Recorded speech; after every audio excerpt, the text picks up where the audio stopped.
Have you ever just stopped in the middle of a perfectly normal day? Like maybe you're standing in line for coffee or just staring blindly at your inbox or sitting in traffic and you just think, why is life so relentlessly, overwhelmingly confusing? Oh, yeah. I mean, it hits you right out of nowhere. Right. It's such a simple question, but it hits incredibly hard because we are constantly running, like constantly trying to figure things out, absorbing advice, working harder. Yeah. And yet it feels like the finish line just perpetually moves 10 feet further away the closer we get. Yeah, it is the defining universal condition, I think, particularly in our modern Yeah. era. I mean, we have access to more information, right? More philosophies, more lifestyle choices than any generation before Oh, us. for sure. Way more. But we seem vastly more bewildered by it all. We are Yeah. navigating what feels like this invisible maze where every single choice just leads to another set of incredibly complex problems. Wow, an invisible maze. That is like the perfect way to frame it. And that brings us directly to the source material for today's deep dive. We're looking at a deeply compelling philosophical text by a writer named Zhu Feng, and it focuses entirely on something called Tai Chi Thinking. Right. And our mission today is to extract the absolute core of this philosophy, the concept of the yin and yang duality, and figure out exactly how we can use it to actually navigate this labyrinth of modern life we're all stuck in. So, okay, let's unpack this. Let's do it. If you think about your brain right now, it is probably operating like a web browser with about, I don't know, 200 tabs open simultaneously. Oh, at least 200. Right. You have the daily grinding struggles of paying rent and buying groceries. And then you have the endless stream of diverse ideologies and political viewpoints yelling at you from literally every single screen. Yeah, it's a lot of noise. It is. And then, as the text acutely points out, you even have the quote-unquote correct morals and values passed down from your ancestors, which you are constantly trying to live up to. Hmm. The author argues that all of this noise, all of these open tabs, actually stifle our imagination. They bind us. If we connect this to the bigger picture, the text isn't merely complaining about the busyness of life. It is highlighting the deep, painful paradoxes that we all observe, but, we rarely know how to actually process them. Oh, totally. Like what? Well, the author points out that the reality we live in often feels completely counterintuitive to the rules we were taught growing up. Oh, absolutely. Right. We were taught that hard work and kindness pay off. But the text notes that kind, diligent people are frequently marginalized. Meanwhile, the bold, the ruthless, and the wicked seem to live in just absolute luxury and power. We see that everywhere. I mean, people who seek deeper truths or nuance are completely ignored, while the shallowest, loudest voices get all of society's attention, the algorithms, the rewards.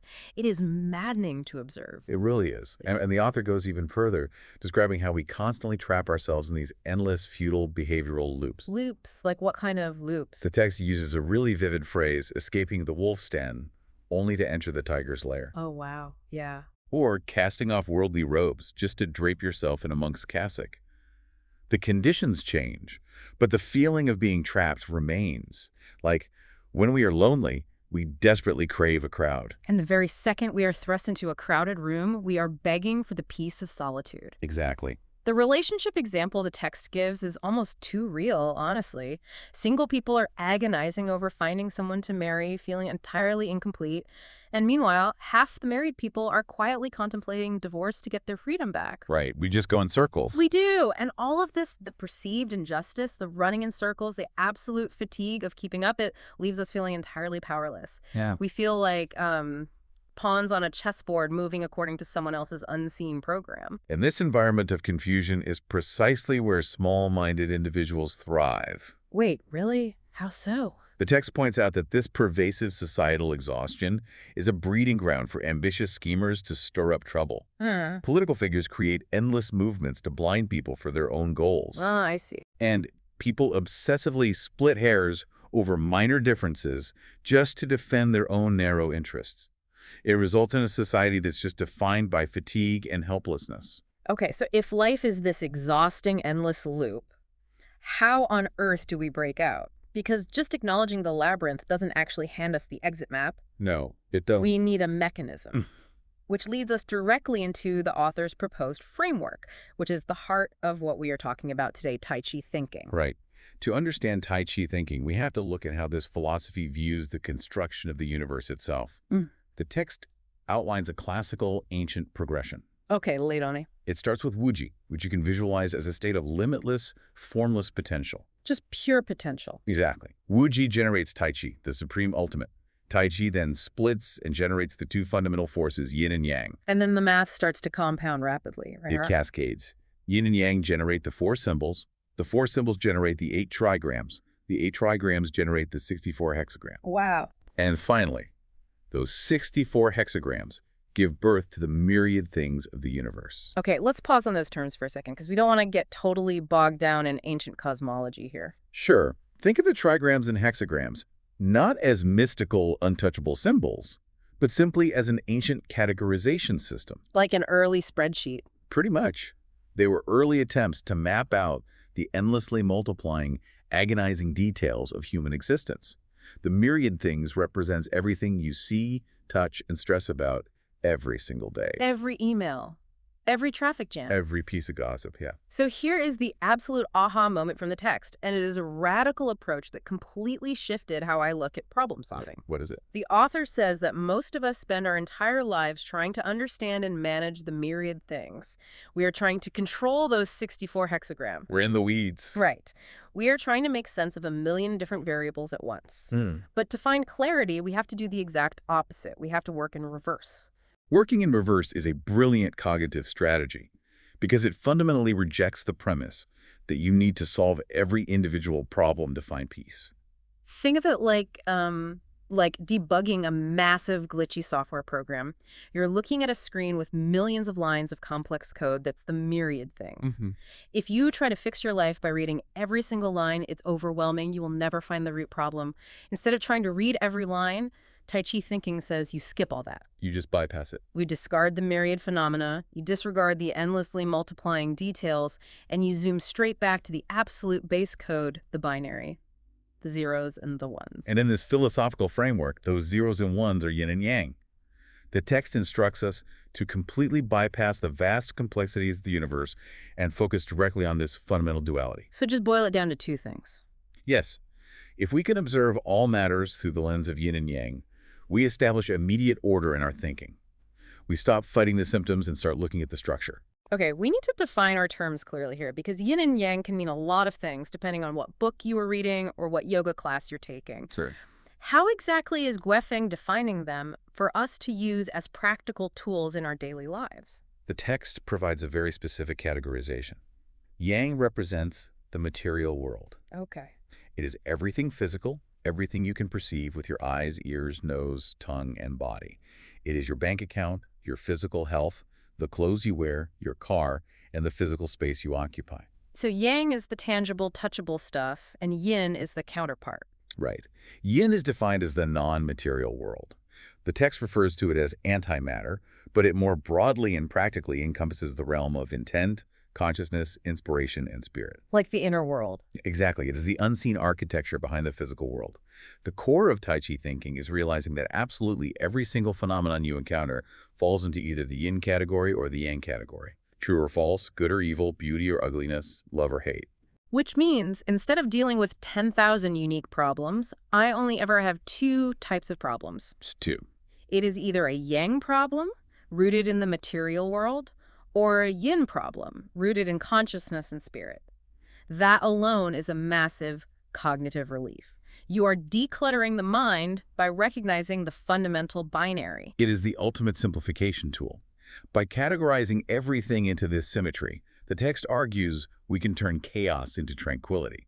You can't control the 10,000 things, but you can understand the two. Now that we have the zeros and ones and the material yang and the non-material yin, we have to look at how we actually live within them. Right, the application. Because this is where the author diagnoses exactly why we feel so incredibly lost and exhausted all the time. The text categorizes humanity into three distinct types of people based entirely on how they interact with yin and yang. Let's walk through these, starting with the first group. Okay, the first category is what the text calls the atheists, or those who exist purely in the realm of yang. These are the people who are entirely 100% focused on the material world. The text describes them incredibly vividly. It says, if there is wine today, they drink and enjoy it. If there is no wine tomorrow, they drink plain water without concern. They're just very present in the physical. Yeah, they simply do not acknowledge the non-material world at all. They don't stress about the afterlife. They don't worry about karma. And they aren't kept awake at night wondering if their actions have some cosmic consequence. They hustle for material interests, enjoy their physical bodies, and call it a day. And the text makes a very pointed observation about this group.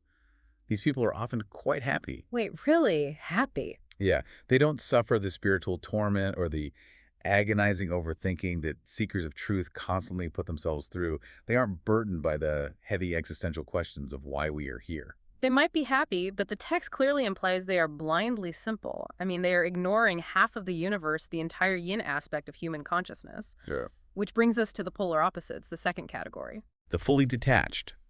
These are the individuals who exist purely in the realm of yin. They focus entirely on the non-material world. So they just ignore the physical. Completely. Yeah. To them, the real world, the material yang, is nothing but a fleeting illusion. They are completely unbothered by worldly concerns or physical comforts. The text gives a stark, almost shocking example of their mindset. It says whether nations rise or fall, whether humanity perishes, or even if the earth itself were to vanish, they wouldn't care. Their consciousness dwells completely outside the physical realm. That sounds incredibly peaceful in theory, but also incredibly cold. You are alive, you have a physical body, but you are refusing to participate in life at all. You are rejecting your own biology. It's extreme, definitely. But here's where it gets really interesting. The text argues that the vast majority of people, including most religious believers and spiritual seekers, don't fall into either of those extreme categories. No, they They fall into a third category, and it is described as an absolute nightmare. The conflicted. The millions of people trapped in the middle ground. Wait, I need to stop you there and push back on this idea. Basically, every philosophy, wellness blog, or life coach out there tells us to find the middle path. Right, the golden, you mean. Balance is supposed to be the ultimate goal of a healthy life. A little bit of material wealth, a little bit of spiritual growth. Why does this text describe living in the middle as an exhausting, miserable state? What's fascinating here is that the author's psychological insight totally flips our modern understanding of balance. In this framework, the middle ground isn't a state of peaceful equilibrium. It is a state of constant, paralyzing fear. Fear of what, exactly? The people in the middle don't fully understand either world, so they're constantly terrified of making the wrong move. The text frames this heavily in a religious context, noting that believers live in the material world and want all its physical pleasures, but they also vaguely sense a spiritual realm. So they feel stuck. Exactly. They are terrified of facing karmic consequences or losing the blessings of the afterlife. So they're torn. They want to indulge, but they feel immense guilt when they do. Ah, I see. If we pull that out of the religious context and apply it to a secular listener today, it is the exact same cognitive dissonance. Oh, Tyra. It is the modern FOMO of wanting to be perfectly mindful, completely zen, and detached from material obsession while simultaneously stressing over your 401k, climbing the corporate ladder, and wanting a nicer car than your neighbor. Yes. You are trying to serve two completely different masters. It is like having one foot on the dock and one foot on a boat as it slowly drifts away. You are just stretching yourself until you tear. The tension is unbearable.